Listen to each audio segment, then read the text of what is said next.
yours truly is back. UFC 311 this weekend, boyos. We got picks on this stream. Rick Allen says, gonna slap those off your big head real soon, Four Eyes. I fear no man.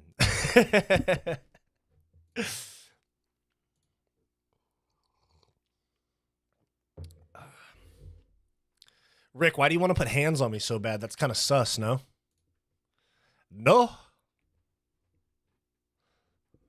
Let's go for that. Have you guys heard fucking Yuri Prohaska when he says that shit? He goes, oh, let's go for that. Let's go for that. Oh my God, I'm retarded. My bad. UFC 311. Hey, hey, hey, hey, hey. Moshi K, what's going on, pimp? We are in here. Earlier stream, too. You know the vibes. Giving you guys an actual reasonable time instead of being on here at like midnight Eastern.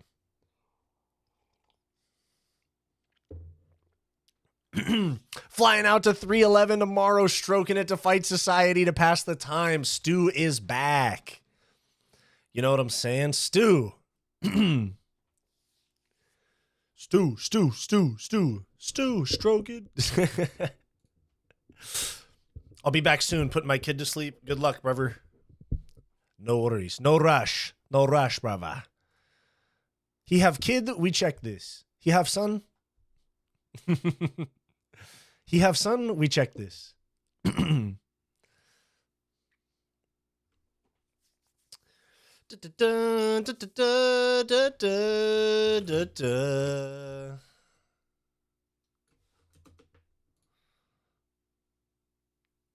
Oh, daughter. Gotcha. It was the Khabib reference, though. He have son?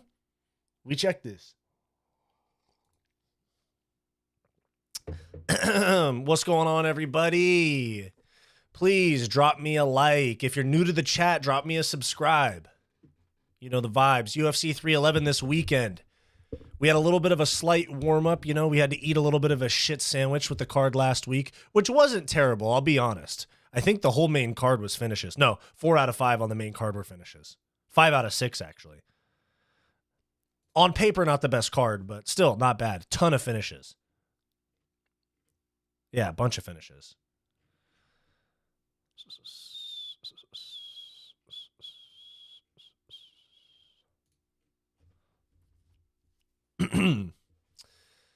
Let me pull up the card, baby. Yeah.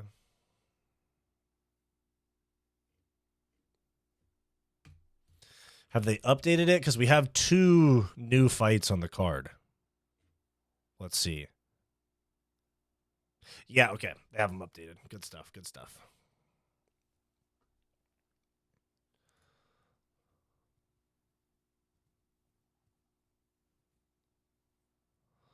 Why hasn't the janitor knocked you out yet, bro? Because we're boys. That's why. The janitor is actually trying to become an MMA ref. He was just doing like referee training with Herb Dean. Interestingly enough. La janitor. La janitor. La janitor. Khabib versus the Frontier employees is the best fight since Jones versus Officer Nerds. True. True. I don't think we're going to see any crazy upsets this week, guys. I think Arman's getting cooked. It'll be like a 48-47 decision, but I'm still thinking like a very competitive, uncompetitive fight. Does that make sense? Like Arman keeps it within like winning range where like he's not like getting his ass whooped, but he's losing the scrambles. He's ending up on bottom, etc., etc. Rick Allen soft. That's what I'm saying, Kansas Claus.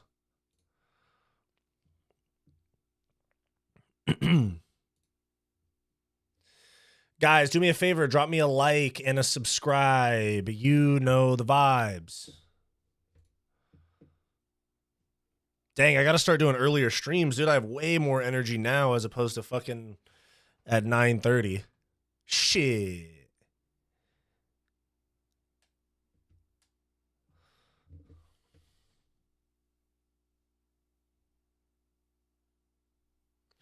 I said, hey, nothing's gonna change.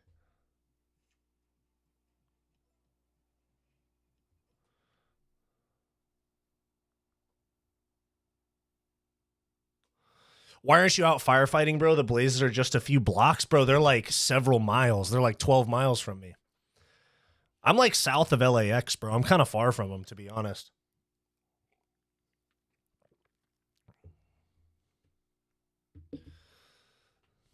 You should go be a hero. You know what, man? I have a personal like rule. There's certain timelines you don't have to involve yourself in. Like you don't have to hop onto every single timeline. And fighting a dangerous blaze that has burned down half of a major metropolitan city, I'm A-okay on that, bucko. That's a timeline I'll stay out of.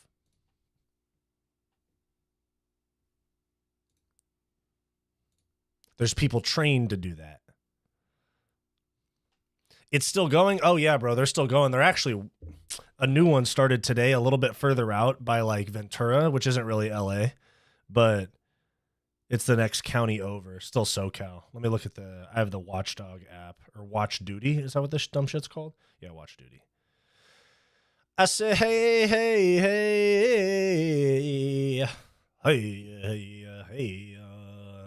Shama. Yeah, let's see. There's multiple ones going. Yeah, the Palisades fire is only at 17% containment, and it's pushing like northwest, kind of. Like all the shit that's out like West LA County, like Thousand Oaks, Agora Hills. Let me see where else. Canoga Park, Northridge, all that stuff's in danger now. It's not really pushing like south, like further into the city of LA. It's pushing like west and north. But let's see.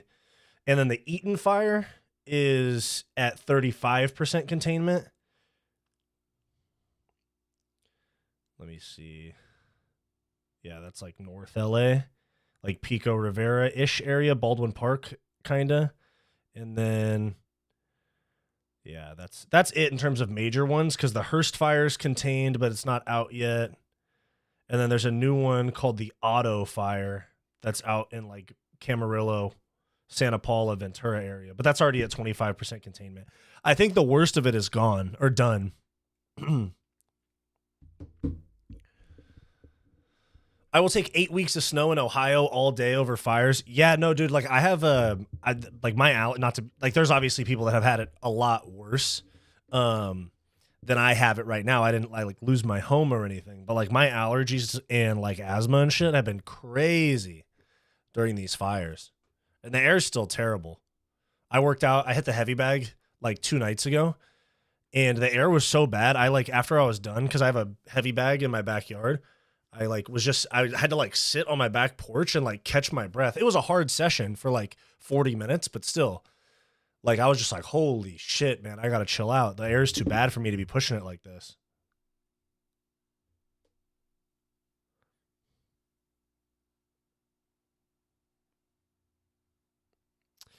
I said, hey.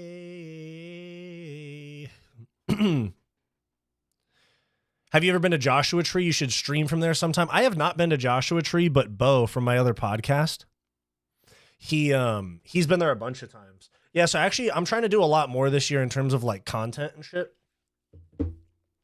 Me and Bo are gonna go to Seattle, and we're gonna go to UFC Seattle. We're gonna vlog that trip. I'm trying to get in touch with some of these fighters. I have a couple of people with connections to some of the fighters on the Seattle card.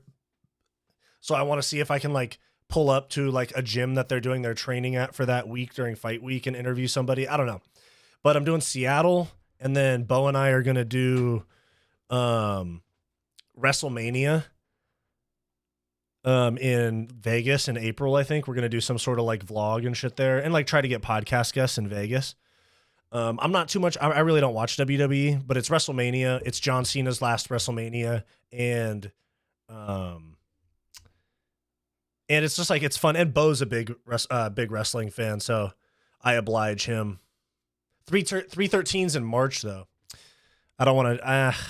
I'll probably wait in terms of going to Vegas for a card until International Fight Week, because I have a feeling that International Fight Week is going to be Jones Aspinall, if Jones Aspinall happens, like June, July. But why the Seattle card? Because, okay, so literally the Intuit Dome where they're doing 311 this weekend is 10 minutes from my house. And it is like, okay, here's what's crazy. So this trip's a business expense for me because I have like a production company that is part of all of this. Like the Fight Society is not my only thing I do in terms of video and stuff like that. But so it's like these trips are business write-offs for me. And so like I was like, okay, I can take a trip to a city I haven't been to before and see my first UFC event and not spend $1,000 on the ticket. For example, the cheapest ticket to 311 that's available right now after the fees and all that shit that they tack on is crazy. It's like after the fees that they tack on, I want to say like the cheapest I could get was like $700, and I'd have to go by myself, you know. Arturo, what's going on? And then, but for Seattle, let's just call it $1,000 to sit in a seat that I actually would want to sit in at 311. Let's call it $1,000. I'm going to Seattle for me and Bo for our UFC tickets, hotel, flight, and rental car total. It is like $1,200. I used Expedia. It's crazy. Literally the entire trip. Obviously, we got to pay for food. Oh shit, the UFC 311 tickets are way lower now. They're like $420 after fees. $420. That's kind of the nosebleeds though.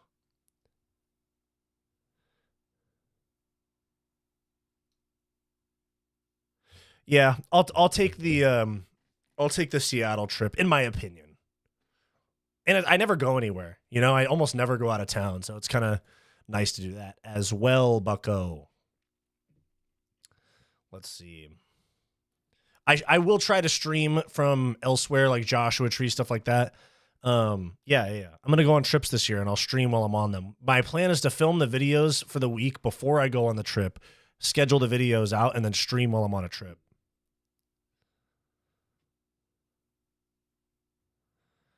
Rocco Taco. We get the effects from the Canada fires, and it's gross air. Yeah, it's terrible. Chiesa's a chill dude. If you don't ask about his mom, he'll do an interview. Yeah, I'm not going to ask about his mom. Hope you get those interviews, man. Me too. Appreciate that, though. Those fees are evil. I wanted to go to a Morgan Wallen concert, and Ticketmaster fees bumps the cost up 31%. Yeah, at least in California, I think there's a law going into effect that the like the price that you see on the ticket website has to be the final price, like fees included.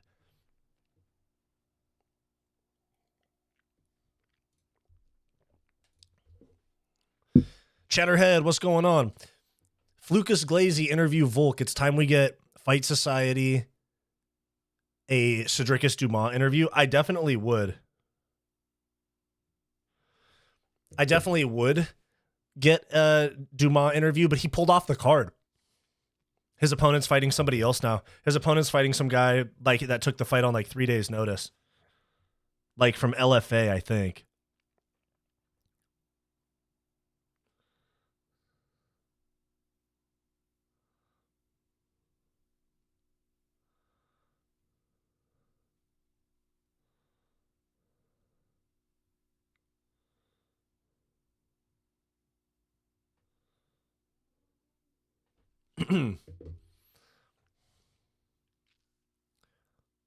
Ticketmaster and SeatGeek prices are disgusting. I know.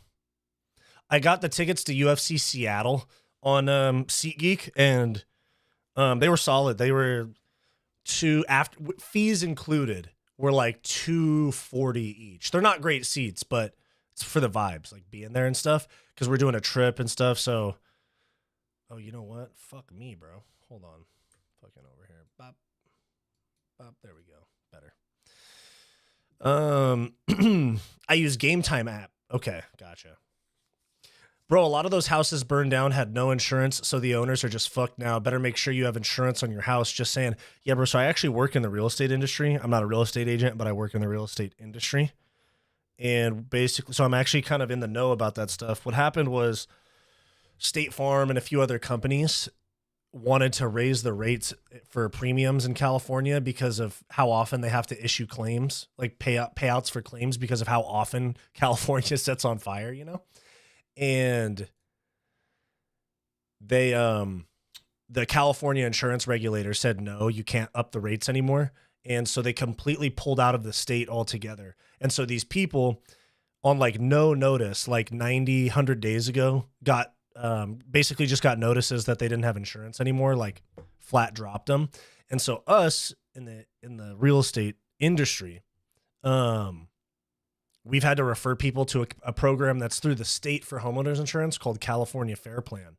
And they're going to run out of money for sure. It's state funded. But yeah, because most people, if you're taking out a loan and you're buying a house, like if you're buying it in cash, you don't necessarily have to have insurance. It's not a requirement.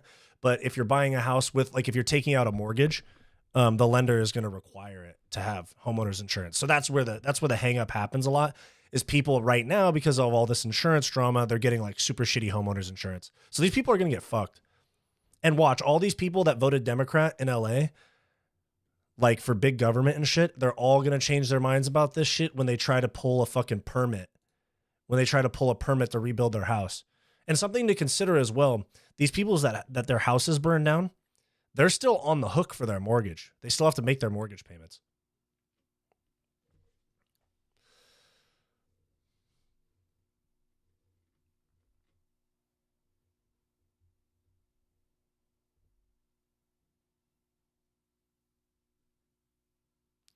Are you surrounded by fires also? No, dude, I'm actually kind of okay. I'm in like the South Bay area,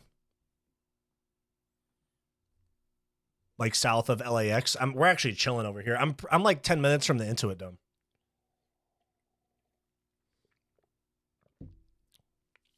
My barber's like literally like across the street damn near from the Intuit Dome and the Forum and SoFi and shit.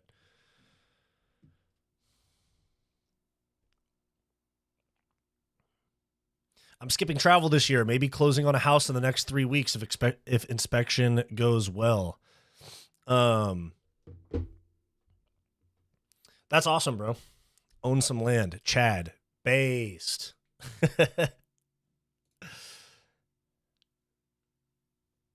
I wouldn't be paying for shit on the mortgage if my place burned down. There's going to be some lawsuits for sure. Yeah, I wouldn't pay that shit either, because you really do have like a year until they foreclose on your home.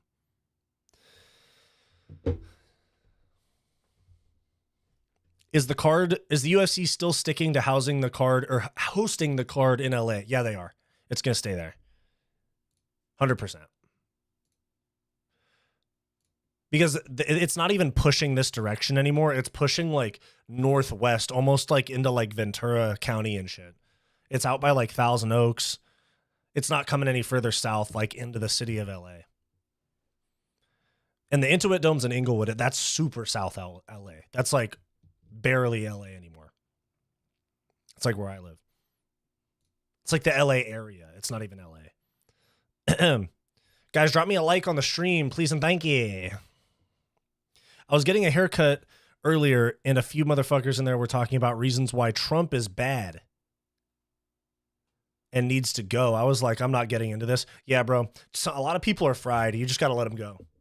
Because there's so many people, not to get too based in the chat right now, but there's so many people that their entire worldview is formed around like BS headlines because they don't do their reading. They just go, Trump racist, white people bad. And then they just form their whole worldview around that. Crazy. That's one advantage of condo living, almost impossible to burn down. Pretty much, yeah, pretty much. You have to share a wall with somebody, though.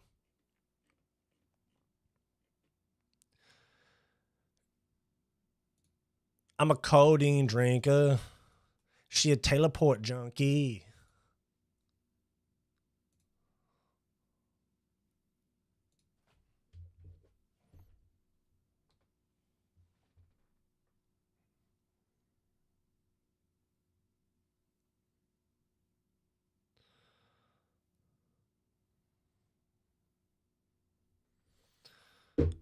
That's how it started. Trump only likes white people. He gave more federal grants to HBCUs than Obama ever did. All I'm saying.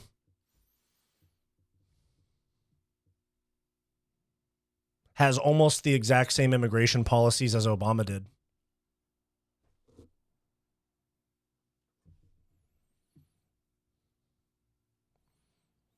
Barbers are very left-leaning, in my experience. They get screwed over working long hours and are considered contractors. Oh, okay. Yeah, no, my barber's like one of my friends. He cuts out of a shop. You guys have seen him in my chat before. It's a jiu-jitsu barber. You guys have probably seen him in my chat before. He hops in every once in a while, but he's like my homie. And then like, he just also happens to be a barber. Like we met as barber client and we're like homies now. We hang out and stuff. But yeah, so I don't go to his shop. I just go to his house. I see RDR versus Holland as a coin flip, in my opinion.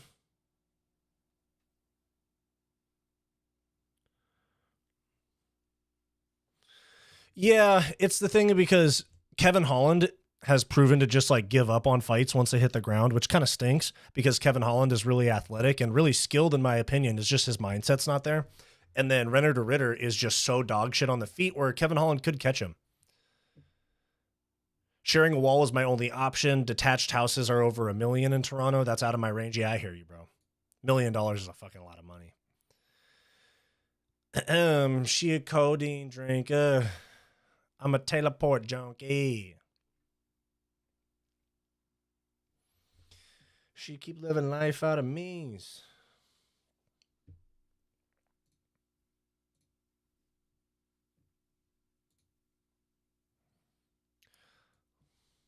Tell her don't forget the 19. All the pretty girls love 42.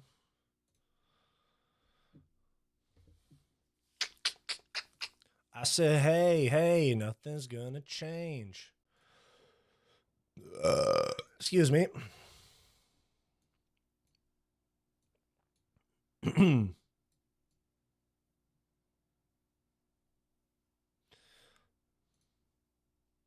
All right, gang, let's get into these fights now.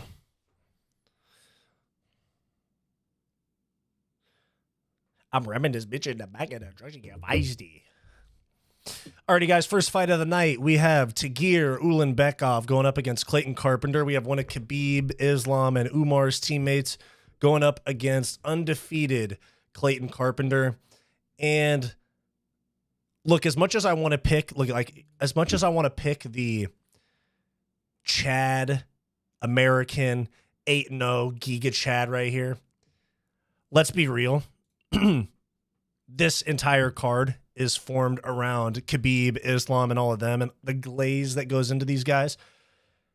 This fight's probably going to make it to a decision. There's no way Clayton Carpenter, my apologies, is going to get a decision win in this type of environment, which is weird because it's not in Abu Dhabi or in Saudi Arabia. But I still think there's going to be like weird bias towards these guys. But I think Tagir Ulanbekov, 3-round decision. I think that, he's in that camp of guys that are weight bullies, steroid abusers, and we know the vibes here with the Dagestanis. I don't really need to get into it too much. I think Clayton Carpenter's going to get drowned out a little bit. But I'd like to see him win. The Dagestani hatred over here still proves strong. Don't forget that.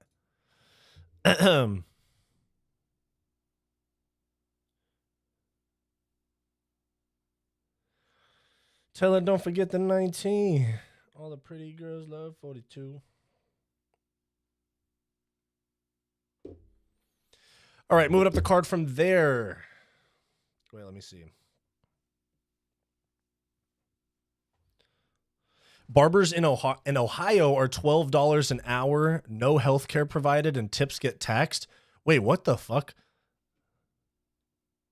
$12 an hour, bro. What do you mean? Like, they don't just get paid for each cut?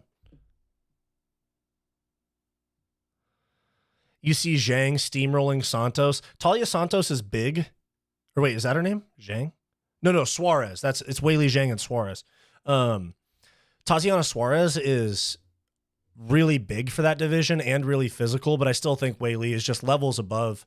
Here's the thing, like with women's MMA, there aren't that many women that are, just objectively, there aren't that many women that are super explosive or hit hard or have like natural strength. I mean, I know some of them can lift weights, or they can all lift weights and get stronger, but Wei Li has like the athleticism and the explosiveness of like a flyweight man.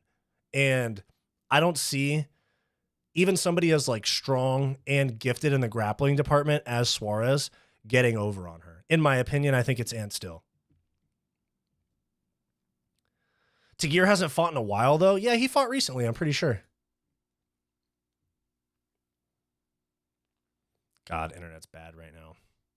Yeah, oh no, it's been over a year. Damn. Oh, you know what? He was supposed to fight Josh Van and he pulled off the card like a few months ago.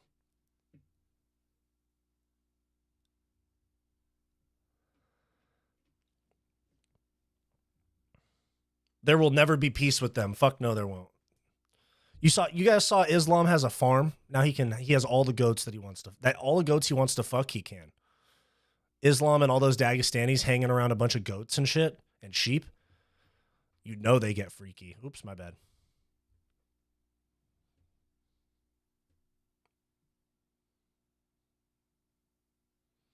Bro, aren't they still doing drug testing in the UFC, though? Or did they stop that completely? They still test, technically, but it's completely run by the UFC's own officials, and like they have a department for it. They talk about this drug-free sport international company that they brought in, but that company is only involved in the collection. That's who actually goes and collects the samples. The UFC does what they want in terms of them getting tested. I mean, they might just take a bunch of samples and never actually run them, you know, to see if they're tainted. In a back of the truck, get feisty.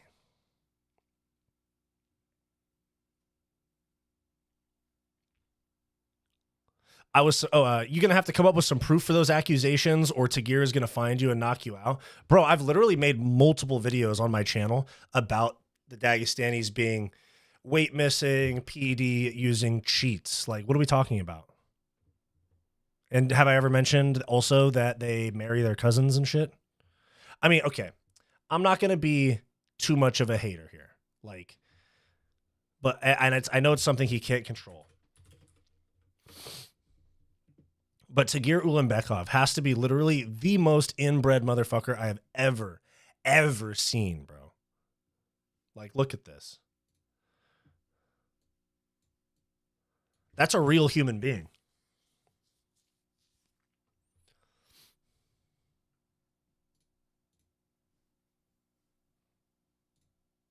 Look at that.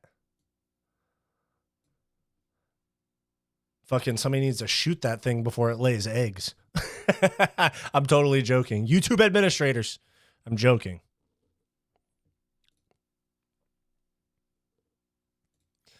In the back of the truck, get feisty.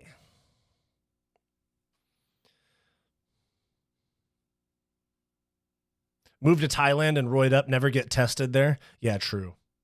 Looks like he has some Tard strength. That's why I'm saying he's going to beat Clayton Carpenter. As much as I want Clayton Carpenter to win, even though he did not respond to my request for an interview.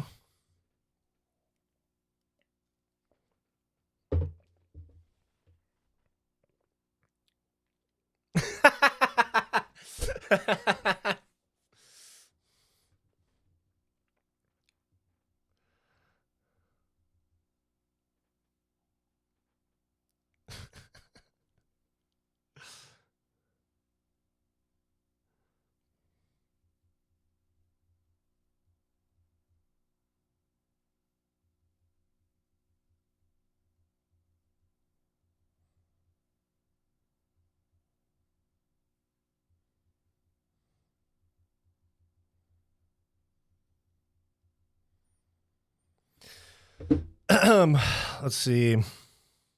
Who you going with, Ricky or Sapai? You get tested when you land on U.S. soil to fight for the UFC. Can't fight for UFC in Thailand. Rick Allen, do you not know how cycles work, my friend?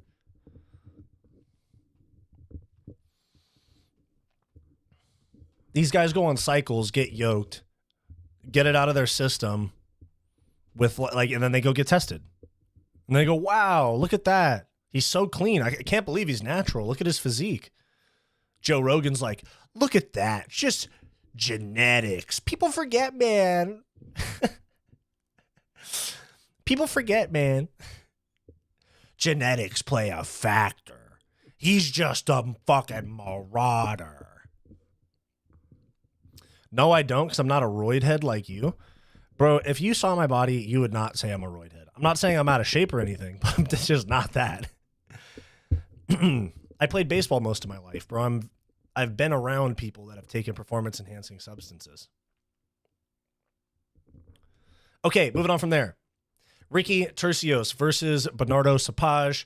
Ricky Turcios, for real, like high energy, good cardio, but stinks. Like objectively stinks. Like he was fun on The Ultimate Fighter with all of his spiritual stuff, and he talks and he rambles and he kind of looks like a homeless drug addict in Los Angeles that lives on the street.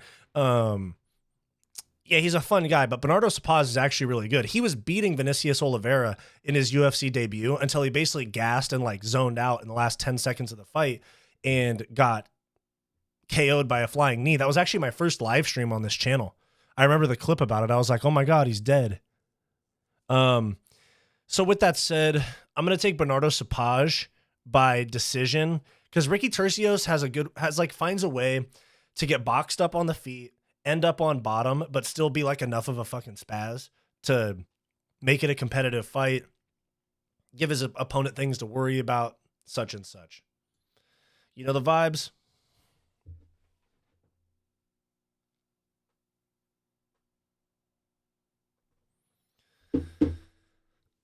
I wonder how Sapage recovers from that brutal knee, but that was 9 months ago. I think it was in March. That's like 10 months ago. Umar, Islam, Sapage, Dawson, Gilton, Talbot, Tagir. That is a solid 7-leg parlay. Drop Dawson and Gilton Almeida from that. Go Umar, Islam, Sapage. If you want just straight locks, in my opinion, Umar, Islam, Talbot, Tagir. And Tagir's not even a lock. Those are a little dicey if you're running a parlay on those. Those are a little dicey. Because Sergey Spivak, even though he's a fat heavyweight, he's not a bad fat heavyweight. He's not like Marcin Tybura, you know? Like he actually presents some danger. And he's a lot bigger than Gilton Almeida. Gilton Almeida does good against very unathletic fat guys. Well, yeah, of course, nothing's ever a lock. I understand what you're saying. But, like, I'm very confident in Islam and Umar and Talbot. But Sapage, not sure. Dawson, really tricky fight for Grant Dawson, especially he's fighting CDF, who just fraud-checked. Who the fuck did he fraud-check? Matus Rebecki. But I'm going to take Bernardo Sapage by 30-27 decision. I think the first two fights of the night are going to be decisions. Hinya Nakamura, very skilled, took some time off, but he's a young guy, so it's like okay if he takes some of that time off, especially if it's injury related. Muin Gafurov, every time I've seen him, he's found ways to win unimpressively. Like, wait, hold up. What's his what was his last fight? Was it Abu Dhabi in October or Saudi Arabia? Saudi Arabia. Oh, you know what? This was actually a good fight. But before that, Said Nurmagomedov lost on Contender Series. John Castaneda, yeah, he sucks. Hinya Nakamura, or actually, no, he's Japanese. Rinya Nakamura. Let me see. By decision.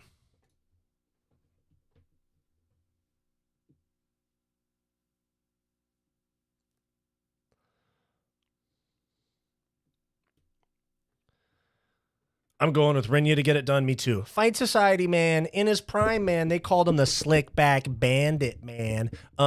Yeah, but then I had to switch it up. I had to go comb over mullet because I'm him, you know?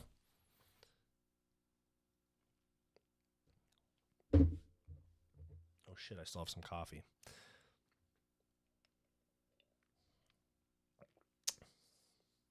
It's a super tough fight for Dawson. Yeah, I think you're wrong about Jamal Hill. Bro, I'm telling you, Jamal Hill overrated as fuck. I'm telling you. People are sleeping on Yuri because he's gotten knocked out 2 out of his last 3 fights. But this is against Pereira. Benny's going to walk out of the Intuit Dome with Moicano's ACL in hand. I disagree with you, my friend. I think Moicano's going to get that fight done. But moving on from there, Carol Rosa, Eileen Perez, who fucking cares? Moving on. Grant Dawson and CDF. Grant Dawson is one of those guys who I can actually respect that he will literally be getting fucking booed out of the building, just camping in top guard, and will not flinch. He's not one of those guys. He's like, oh no, we got to make this fight exciting. He's like, nope, I'm going to lay in Joe Selecki's guard for 14 and a half minutes of a 15-minute fight and throw 10 strikes.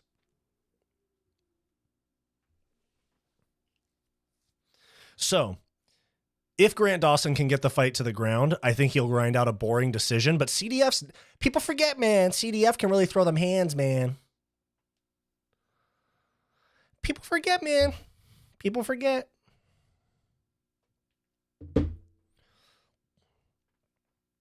Dumas pulled out. Yeah, I know, dude. Dumas wants to slide in my DMs talking shit, but then he doesn't show up on fight night.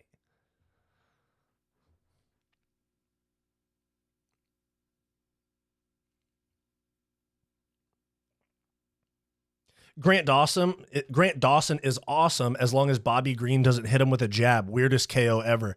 Yeah, honestly, with that fight, I think it might have been a bad weight cut for Dawson, because what happens is like when you're cutting weight, your body wants to preserve your brain as much as possible.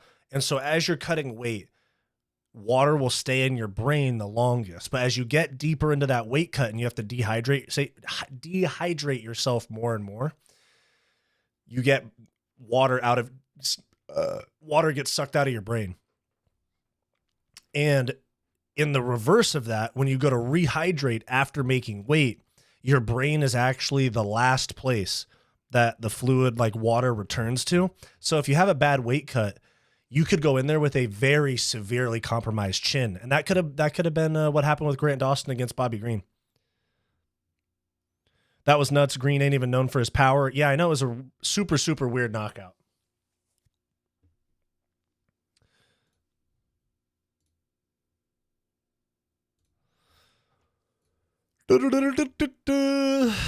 Bogdan Guskov was supposed to be fighting Johnny Walker. Johnny Walker pulled out with a bad injury. Oh, sorry. I'm going to go with CDF in the Grant Dawson fight. I'm going to get a little spicy on that one because my gut's telling me Grant Dawson by wrestling type of decision, but I have a feeling that CDF's going to stay hot.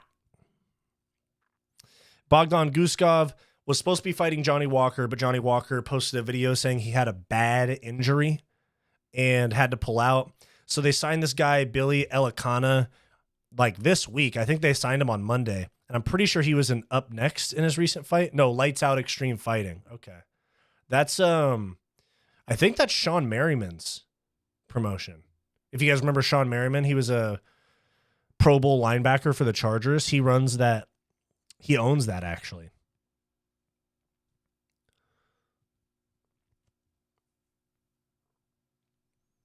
Bogdan Guskov. Yeah, exactly. But anyways, I'm going to go with Bogdan Guskov. He's ranked. This Billy Elikana guy's coming in and having all of like the emotional and mental whirlwind of like getting signed to the UFC. You're going up against a 16-3 guy who's ranked, who's ready, full fight camp. There is something to be said about like the fuck it, let's go in there, no plans and just see what happens. Like no emotions tied to it, no pressure, like I'm expected to lose. And I don't think Bogdan Guskov is that good, but in this situation, I'm still taking Guskov. I'm going to say second round TKO. I think Billy Elikana comes out and due to the short notice, his gas tank is going to be shot. I think he comes out with a blitz early, empties the tank in the first round, trying to get a KO, gasses, Guskov gets a second round finish.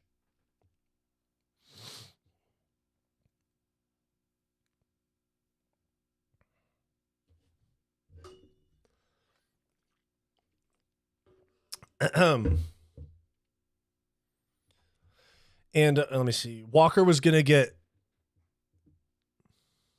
dummied. Elikana might have a different look for Guskov. That's true. It is a vastly different opponent. I'm just thinking from the conditioning and the mental side of things, which do play pretty heavy. That's going to be an emotional last night for Billy Akana, just like given the emotional whirlwind of it all. Like, oh my God, I wasn't even in this company 5 days ago, and now I got to make weight and fight a ranked guy. It'd be sick if he wins. We need to get these guys that last names end in EV and OV out of the rankings. We need some Americans. And then, okay, moving on from there. Zach Reese going up against Azamat Beklov, who was supposed to be Cedricus Dumas, very, very close friend of the channel, as some of you may know. Pulled out, same thing. This guy signed like yesterday. That guy signed on, so today's Tuesday. I think Billy Akana was Saturday or Sunday. And then this Azamat Beklov guy got signed yesterday. So Monday. So same type of shit. I'm taking Zach Reese. Zach Reese is coming off of a fucking killer KO in his last fight. I think it was on the St. Louis card. He KO'd someone super nasty on the St. Louis card, I think. Maybe it was the Louisville card. Cannonier Bajalio? Oh, no, but it was the Julian Marquez body. I didn't even know he had another fight since then, but yeah, it was the one on the Louisville, Kentucky card. He's nasty. I mean, he did get slam KO'd by Cody Brundage, which is a fucking massive L. That's a fucking, that's a scarlet letter on your record, Cody Brundage KOing you with a body slam. But that was that San Antonio card that had, or maybe Austin or something, that had 3 body slam KOs in a row or on the same card.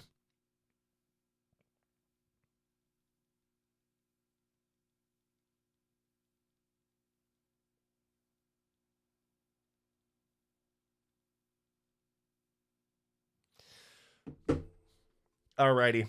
So I'm taking Zach Reese in that one. Wanted to put my full savings on Walker getting KO'd. That's a very safe bet. You know what's crazy is that Johnny Walker got exposed for like hooking up with like 16-year-olds in Ireland because he was training at SBG. Or I don't know if he still does, but yeah, Paul Craig was talking about how Johnny Walker had banged like every girl on the Irish countryside and shit. And yeah, like some girl that was like 16 or 17 exposed him for, they were hooking up and stuff, I guess. But I mean, technically not illegal. I think the age of consent there is 16, but still very creepy. Let me see. I think, dude, and you know what's crazy? He's Brazilian. I think the age of consent in Brazil is like 13. 17 in Ireland. Okay. Maybe he broke the law. Maybe he did break the law. Johnny. Yeah, but Brazil's 14. That's crazy, bro. Like Johnny Walker is probably back in Brazil sliding in a high school freshman's DMs. I'm just making a joke. I'm not saying he is. What a goon I know, dude.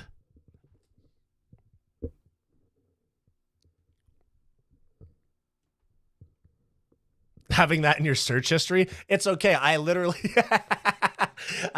do have reason for it though. Man, what type of shit do grown-ass men be on? That's what I'm saying, bro. Like I'm 26. I wouldn't even fucking go near like a 19-year-old. Because they're retarded for the most part. But no, I remember like in high school, there'd be those guys that had graduated like 2 or 3 years ago that were like always hanging around trying to get with girls that are still in high school. It's like, bro, you are a criminal, my guy. I turned 22 in 10 days and 18 seems like a child to me. Yeah, true. I'm telling you, the solid age range is a girl that's like between like 2 and 3 years younger than you, because guys tend to move a little slower on the whole marriage and kids thing in terms of age, and women are more like ready for it earlier. So more times than not, if you end up with a girl that's like 2-3 years younger than you, you end up on the same timeline. You don't have to get pressured into doing something too early.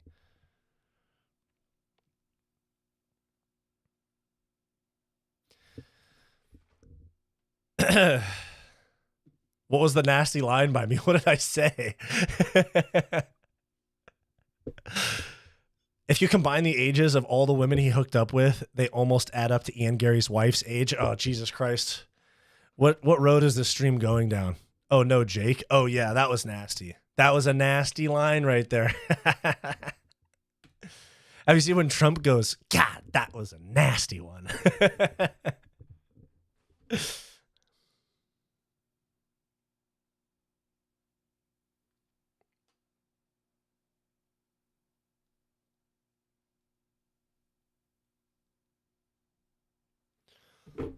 Okay, but moving on from there. Jailton Almeida, Sergey Spivak. Now, while I did make an argument for Sergey Spivak to have at least a better chance in this fight than Jailton Almeida's previous opponents, obviously aside from Curtis Blades because he KO'd him, I'm going to take Jailton Almeida by second round sub. I think that Sergey Spivak is going to try and maybe even successfully wrestle in the first round, but then he's going to gas. Like when he fought Ciryl Gane, he faded relatively fast. And Ciryl Gane was just shucking him off with the takedowns, eating him up with knees and front kicks. If Ciryl Gane is defending your takedowns, I have no doubt that an actual grappler like Jailton Almeida will. But, yeah, so I'm taking Jailton Almeida like second round sub or ground and pound TKO due to obesity and exhaustion for Sergey Spivak. You know the vibes. All right, anyways, moving on from there, Peyton Talbot, Raoni Barcelos. Raoni Barcelos is not bad. I mean, Umar Nurmagomedov fought him 3 fights ago. So if we're following the Dagestani privilege and if it applies to everybody, Peyton Talbot's going to be fighting for a belt in 2 fights. You know what I'm saying? Talbot 100% gets a finish. Yeah, dude, he's so slick and he has so many weapons. Like, for example, to see him like just absolutely steamroll Cameron Simon, who is a really good prospect, was really eye-opening for me. And then, for example, when he fought that Giannis Gamori guy and KO'd him in a second, I was like, all right, that's not that impressive. But the Cameron Simon win, very, very impressive. So I'm taking Peyton Talbot first round finish. Even though he did lose aura cutting his hair. Anyways, moving on from there. Kevin Holland, Renner de Ritter. This is the main card opener. As much as I like Kevin Holland, as much as I want Kevin Holland to win, Kevin Holland just checks out of fights once he gets taken down. And once the fight starts getting frustrating for him, he checks out. We saw it in the MVP fight. We saw him basically quit in the Roman Dolidze fight with the whole rib thing, and that was 3 months ago. And Kevin Holland is very obviously there as like a job. He's not trying to get to a belt at this point in his career anymore. I think Renner de Ritter, even though Renner de Ritter is sus, he is fucking suspect in the stand-up game, Kevin Holland could land like a nasty 1-2 right down the pipe that really hurts Renner de Ritter. But I think Renner de Ritter is going to be able to implement grappling, and Kevin Holland's going to check out. I'm thinking like round 3 sub for Renner de Ritter. I'm thinking that the first 2 rounds, Kevin Holland finds a little bit of success in those early rounds on the feet, gets taken down, starts getting frustrated, and by the 3rd round, he's mostly checked out. That's what I think. As much as I want Kevin Holland, like when Kevin Holland moved down to 170, I was like, dude, Kevin Holland title run starts literally right now. You know what I'm saying?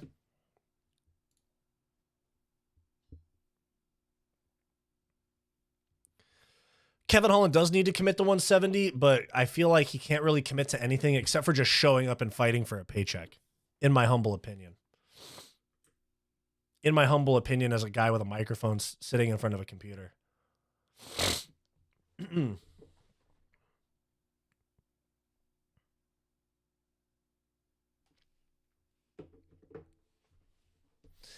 But yeah, Renner de Ritter, round 3 sub. Moving on from there, Beneil Dariush against Money Moicano, Renato Carneiro Moicano. I'm thinking, like, as much as I want to see Beneil Dariush, SoCal guy, all that stuff, good dude overall, make a push towards a title run, I think he's not really that anymore. And it's crazy because Beneil Dariush and Renato Moicano are both like 35, 36 years old. And but like the optics of their career are totally different. Beneil Dariush seems over the hill and old because he's had multiple losses, bad losses, quick losses. And then Money Moicano is on like a 3 or a 4 fight win streak, and is one of the most entertaining and like cult following type of fighters that there is right now. And the way that he's looked, the way that he's been enduring tough fights, bad first rounds, and coming back to win like the Jalen Turner fight, and then other fights where he's just all gas, no breaks from the start, vicious ground and pound like the BSD fight. I just think that the momentum and the confidence and all that, and those things are very important, leans heavily in Moicano's favor. I'm going to take Moicano round 2 ground and pound TKO.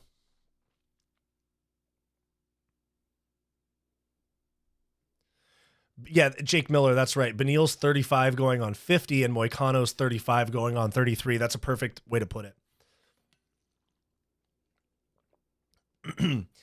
Moving on from there, I did prediction videos about these last 3 fights, but Yuri Prochazka, I wanted to pick Jamal Hill for the longest time because I was like, Jamal Hill hasn't taken much damage. He was out for a long time. He had the Pereira fight, and that was basically it. He didn't take a bunch of damage. He got caught KO, and he's had a lot of time off since. He's had like, that was in April, so he's had like 8-9 months off.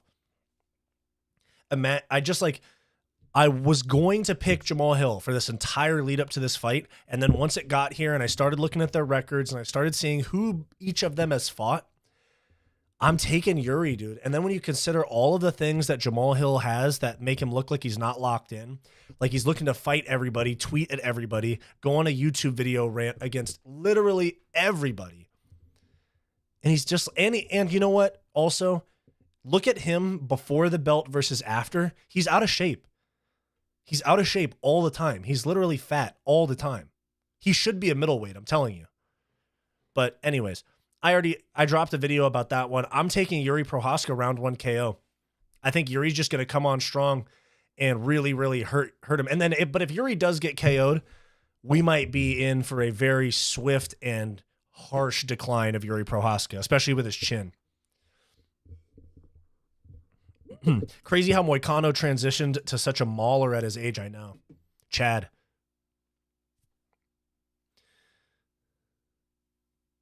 I feel like Yuri should clear Hill, but he might feel like he has something to prove and come out extra salty versus Samurai Man. I think he will.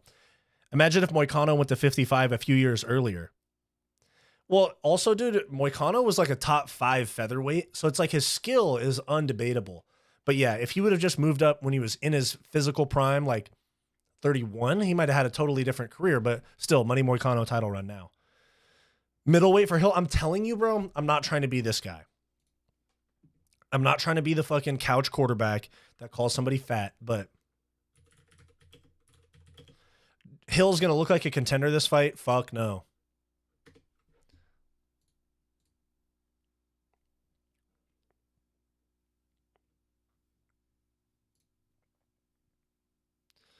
Like,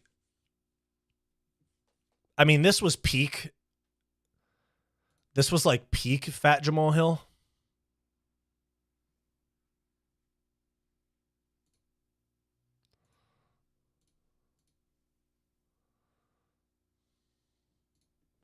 Like, this was like peak fat Jamal Hill.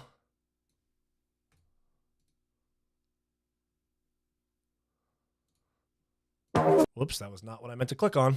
Countries with the worst relations, my bad. I was just trying to show Jamal Hill being fat. But then when you compare him to example like Contender Series,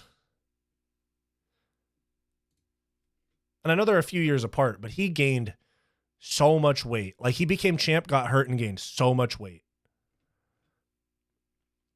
Like, when you consider that Aljo basically cuts from like 180 to make 135, now 145. These fucking guys that are walking around at 220 should be able to fucking make middleweight. I know pro fighters in my personal life that walk around at 220 and make middleweight with no problem. Anyways, Moving on from there. Anyways, Yuri Prohaska, round 1 KO. Merab versus Umar. This is the biggest like toss-up one for me in terms of like the big fights on this card. But I just think that Merab is not dangerous at all. And the things that he is good at, like the things that he took advantage of O'Malley with, Umar's better than him at. And Umar's better than him on the feet. And also Umar doesn't have this like back of his mind, fuck, what if I get taken down? Fuck, what if I get taken down? That was what O'Malley the entire fight. O'Malley was flat-footed, hands down. His hands are down a lot, but flat-footed, trying to be ready for that takedown. And then you saw once he got taken down, he wasn't willing to exert a lot of that grappling anaerobic energy to climb back, work up to half guard, wrestle up to the fence, shit like that. Rocco Taco, what you're saying, the only thing that I think Merab could have on Umar is the cardio. And it is a 5-round fight. We haven't seen, or actually we did see Umar go 5 rounds against Corey. So it just depends on how Umar's cardio holds up. So I'm going to take Umar by 48-47 decision. I think maybe even 49-46. Merab's going to sit there and find something to complain about, but Merab's not going to have excuses. Tim Welch isn't going to be yelling at him from the corner and all this shit. Merab's going to come out just geeking because he thinks that Umar disrespected his country, which is not true. And Merab literally can't even explain why he says that. Who the fuck's calling me? Who the fuck is calling me?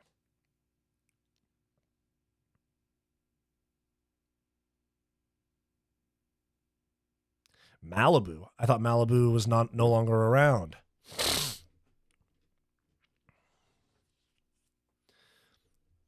Constant movement. Yeah, that's true. Merab has invented the leg hump pressure style to win. I know, it's ridiculous. Merab going to beat Umar's ass. I don't think that's going to happen. As much as it pains me to say that we're going to have another Dagestani champ, I think that's what's going to happen. But then the main event, I've considered picking Arman. He's in great shape. He's gone 5 rounds several times. He is very dangerous and great grappler. But I just think, Islam's the best fighter in the world right now. And I think that's going to show. I think that when we have these type of champs, people go, I'm tired of seeing this guy win. Arman's really a big threat. And I'm not saying that he's not. But I just think that Islam is still the best fighter in the world, and we're going to see it. 48-47, 49-46 decision.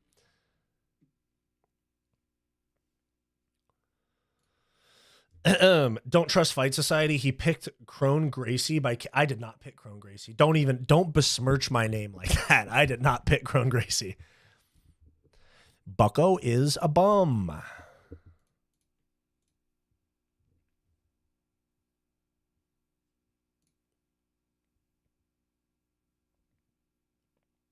Arman has the most flexibility in the UFC. Pause.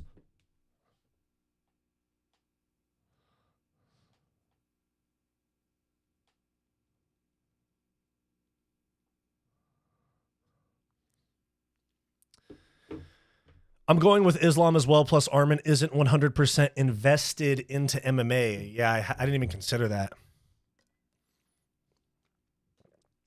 This is a thing that I did not consider, my friend. This is a thing I did not consider. He have black belt, we check this. Arman has the best chance out of the lightweight division, but watching Islam enter Charles's guard and choke the guy with the most finishes in UFC history, he's not losing for a long time. David Banner, I agree with every word you said there. I think the biggest threat is him up a weight class. And even then, if he fights Shavkat or Bilal, I'm picking Islam. Honestly.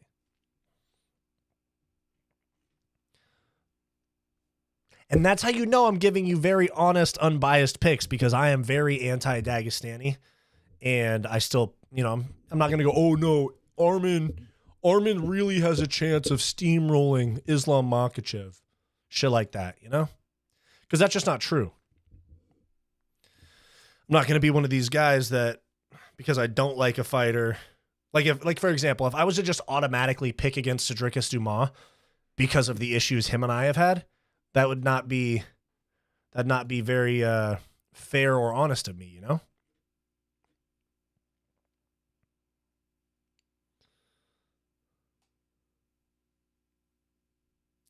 Rewatching the first fight, I didn't know how much bigger Islam was. Arman looks like a 45er.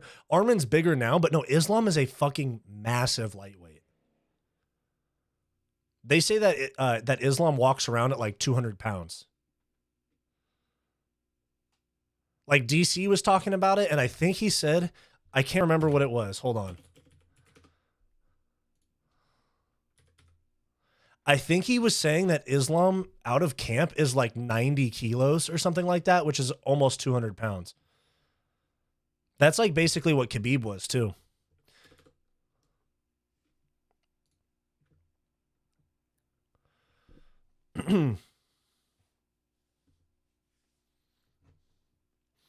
But yeah, that's the thing. And you can see in some of those exchanges, the only way Arman is losing is by, whoa. Oh, the only way Arman is winning is by KOing Islam, and he's not half the striker that Volk was to put him. Yeah, I agree 100%.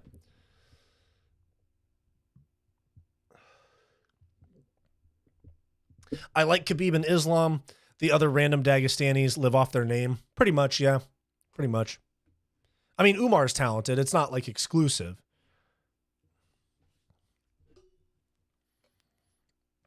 And they have a couple of guys that are really good in PFL. But yeah, there's a lot of like bum Dagestanis that are just fighting in like Guerrilla FC and like Brave FC and all these random shits. You only see the cream of the crop get to the UFC. And the UFC gives more opportunities, if we're being honest, like with Contender Series and stuff, to American fighters. So on average, we do see a lot more American fighters that are below average, like probably shouldn't be in the UFC, than we do Dagestanis. And then the Dagestanis we do see are usually pretty good.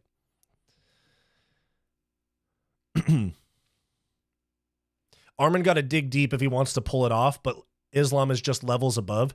You never know, dude. You never know. Like if Islam, for example, was to have a night like he did in the first Volk fight and Arman has like his best night possible, we could be in for a surprise. But overall, I think Islam's getting it done. And I maybe wouldn't even be surprised with a finish, like a late round finish, the way he did against Poirier. It's hard to stand in there with Islam because he's good on the feet. He hits hard. He's big. He weighs on you. 5 rounds with a guy like Islam is a fucking pain in the ass. It's the jacuzzi, brother. All that DNA mixing. No, they mix DNA another way. It's called inbreeding, bro.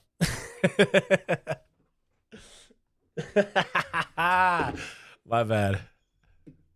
Oops. Staff mixing in the jacuzzi. He have staff, brother. We check this. We check this, brother.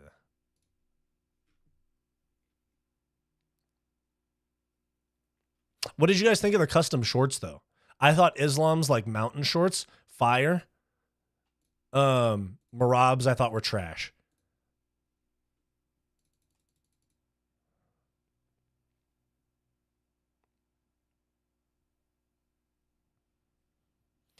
No, hold up, bro. This guy. Hold on. Forget everything I said about Tagir Ulanbekov. This guy behind Islam right here, this is the most inbred dude I've ever seen before. Look at that, bro. Jesus Christ.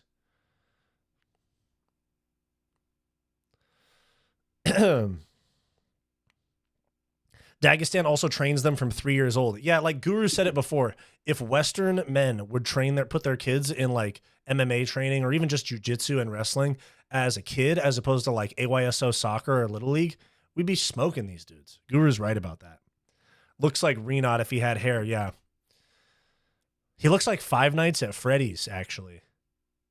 Like with the, hold on.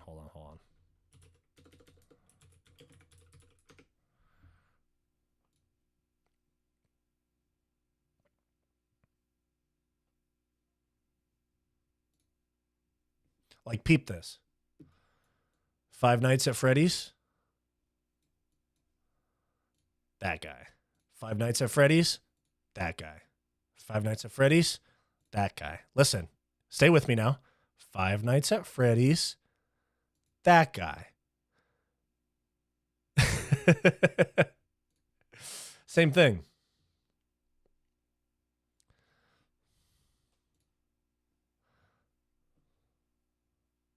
But you see, the more times that I did it, they started looking more and more the same. They started lining up. You started like, oh my God, I can't tell what's which. What, Islam is teammates with Five Nights at Freddy's? I had you for there for a sec, you know? I never expected to see Five Nights at Freddy's and MMA together. Well, that's what happens when you inbreed in the Dagestani mountains. Blame it on their parents, not me.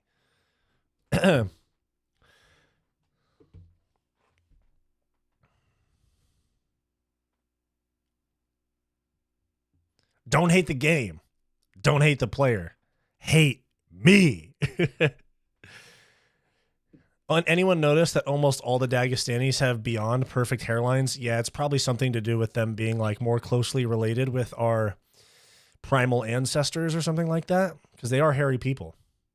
Anyways, I'm starting to cook a little bit too much right now. This will get off the rails real quick, and I gotta get and I wonder if Putin is purple guy. What do you mean? But anyways, I got to get ready to train. I'm kickboxing tonight, boys. So thank you for logging in. Guys, like, subscribe, drop a comment, hop in the chat, watch the new videos. Videos almost every day. Like and subscribe. Become a channel member. Follow on all the platforms you see. Good night.